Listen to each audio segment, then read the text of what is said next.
Hello friends, welcome to the new episode of my channel I Prince. তো এখন কথা বলবো যে সিনেমাটা নিয়ে, সেটার নাম হচ্ছে যোদ্ধা। এবার সত্যি কথা বলতে গেলে টিজার ট্রেলার থেকে তো ভালো লেগেছিল, সেটা তুমি কথা বলেছিলাম। কিন্তু এই সিনেমাটা দেখতে আসবো যে প্রচন্ড যে এক্সাইটমেন্ট নিয়ে, এমন ফিলিং সত্যি কথা বলতে গেলে আমার হচ্ছিল না। যেমন মনে হচ্ছিল যে এটা না দেখলেও চলে, এরকম একটা ফিল কাজ করছিল সত্যি কথা বলতে গেলে। মানে আজকে যখন আমি সিনেমাটা দেখে বেরোলাম, সত্যি কথা বলতে গেলে একটা কথাই বলবো, জাস্ট ছিটকে গেছি। কারণ আমার যে এক্সপেকটেশন ছিল তার থেকে অনেক অনেক ভয়ঙ্কর কিছু, বেটার কিছু এই সিনেমাটা হয়ে দেখিয়েছে। এবং বলিউডে যে ধরনের কাজকর্ম বেসিক্যালি হয়, আপনি যখন এই সিনেমাটা দেখবেন আপনার মনে হবে পাঠান বা টাইগার, বা আপনারা যদি বলেন মানে ফাইটারের কথা, সেই সিনেমাগুলোর স্টোরি টেলিং যে লেভেলের ছিল, এই সিনেমাটা স্টোরি টেলিং তার থেকে এক ধাপ ওপরে হয়েছে। এবং এটার যারা ডাইরেক্টর, আমার মনে হয় তারা পরবর্তীকালে বলিউডে বিরাট কিছু করতে চলেছে। কারণ তাদের ভিশন, ভাবনা চিন্তা এবং এই সিনেমার যে স্ক্রিন প্লে একদম অন্য লেভেলের হয়েছে। মানে পুরোপুরি আমি একটা কথাই বলছি, সিনেমাটা দেখে জাস্ট অবাক হয়ে গেছি, কারণ এতটা এক্সপেকটেশন আমার সিনেমাটা নিয়ে সত্যি কথা বলতে ছিল না।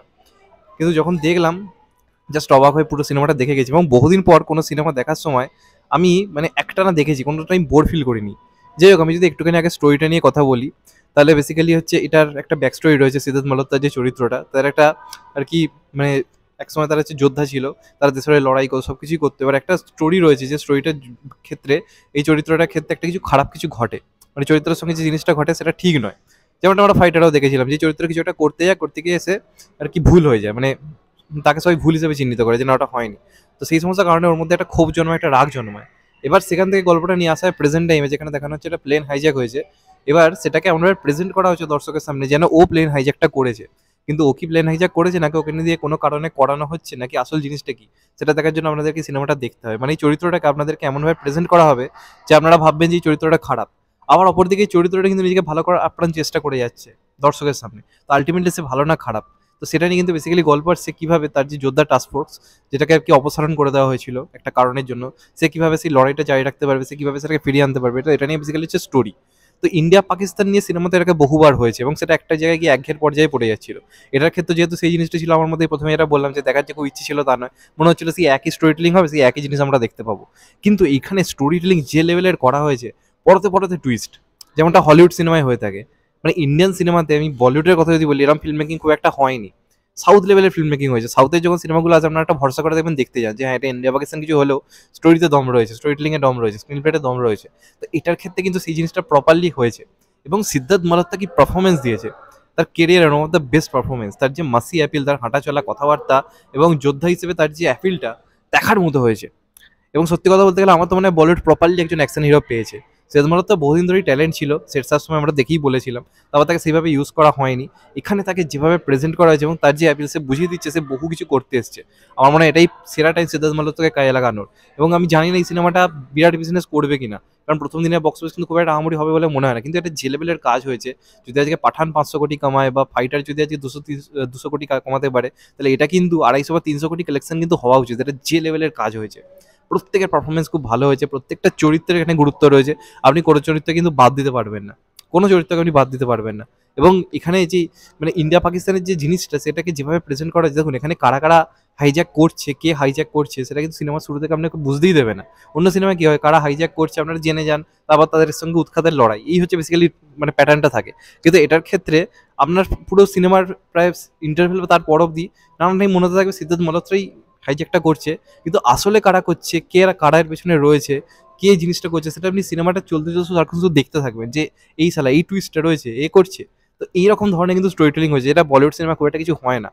আর সিনেমাটা আমি যেটা বললাম যে 2 ঘন্টা 13 মিনিট হু করে কেটে যাবে, আপনি একটা টাইমে বোর ফিল করবেন না।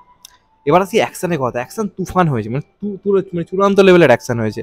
একটা শর্টও রয়েছে টানা 10-15 মিনিটের, একটা মানে হ্যান্ড টু হ্যান্ড কম্ব্যাটও রয়েছে সিদ্ধার্থ মালহোত্রার। এবং ওখানে যেরকম ফার্স্ট লেভেলের হ্যান্ড টু হ্যান্ড কম্ব্যাট হয়েছে, এমনটা বলিউডে আপনারা শুধু বিদ্যুৎ জামালের সিনেমালেই দেখতে পান। টাইগার শ্রফের ক্ষেত্রে দেখা যায়, তবে সেটা অনেকটা স্লো মোশনে। কিন্তু এখানে যেভাবে স্পিডে অ্যাকশনটা হয়েছে না, একটা টাইমে অ্যাকশনটা আপনার ফেক মনে হবে না, খুব রিয়েলিস্টিক অ্যাকশন হয়েছে। অ্যাকশনগুলো একদম মানে রিয়েল লাগছে, মানে কোনো রকম কোনো মানে কি বলবো, কোনো রকম কোনো অ্যাকশনগুলোর মধ্যে ভিএফএক্স হয়েছে বা সিজিআই হয়েছে আপনার মনেই হবে না, এতটা মানে রিয়েলিস্টিক অ্যাকশন হয়েছে। যেমনটা আপনারা যদি দেখেন, মানে হলিউডের সিনেমাতে যেরকম হয়ে থাকে সেরকম ফিলিংই কিন্তু দেওয়া হয়েছে।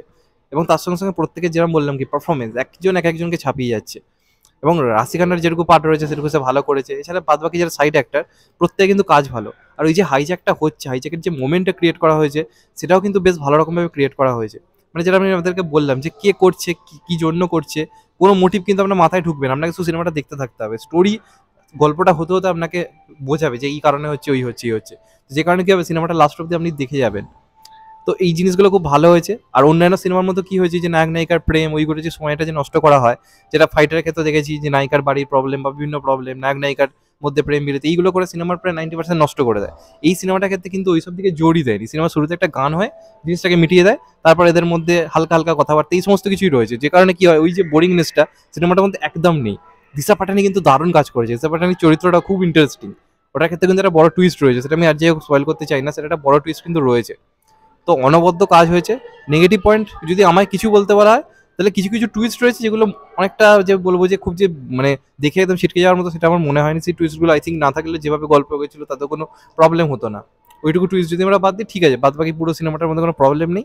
আর সেরকম কোনো নেগেটিভ দিক সত্যি কথা বলতে গেলে আমি পাই না। আমার মনে হয় সিদ্ধার্থ মালহোত্রার কেরিয়ারের one of the best action movie, বলিউডের ইতিহাসের one of the best action movie. যেভাবে চরিত্রটার অ্যাপিল রাখা হয়েছে, যেভাবে যখন সে কোনো ভিক্টরি করে জেতার পরে, সেটাকে যেভাবে এখানে প্রেজেন্ট করা হয়েছে, যেভাবে লাস্টের দিকে একটা প্যাট্রিয়টিক সং বাজছে, সেই যে মোমেন্টসগুলো মানে আপনাকে সিটি মারতে বাধ্য করবে। তো দারুণ কাজ হয়েছে।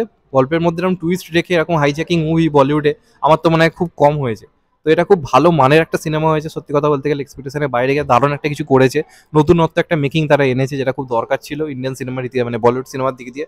তো আমি সিনেমাটাকে অবশ্যই 5 স্টার রেটিং দেবো, কারণ আমি সত্যি এতটা এক্সপেকটেশন নিয়ে আসিনি। দারুণ লেগেছে আমার সিনেমাটা, সত্যি কথা বলতে গেলে। তো যাই হোক, আমি এটাই বলবো যে এই কাজটা দেখুন, সত্যি কথা বলতে গেলে হিট হওয়া উচিত আমার মতো মনে হয় ব্যক্তিগতভাবে। এটা ফ্লপ হলে মানে আমাদের ফিল্ম মেকিং অনেকটা পিছিয়ে যাবে, কারণ এটা সত্যি একদম হাটকে কাজ হয়েছে, এটা আমার ব্যক্তিগতভাবে মনে হয়। যাই হোক, এটাই ছিল আমার রিভিউ। চ্যানেল নতুন হলে চ্যানেলটা সাবস্ক্রাইব করে দিও and get the bell icon. ভালো থেকো সবাই, টেক কেয়ার, নমস্কার, আবার দেখা হবে। এখন তো ভাই সবাই ভালো থেকো, নমস্কার, টেক কেয়ার, আবার দেখা হবে।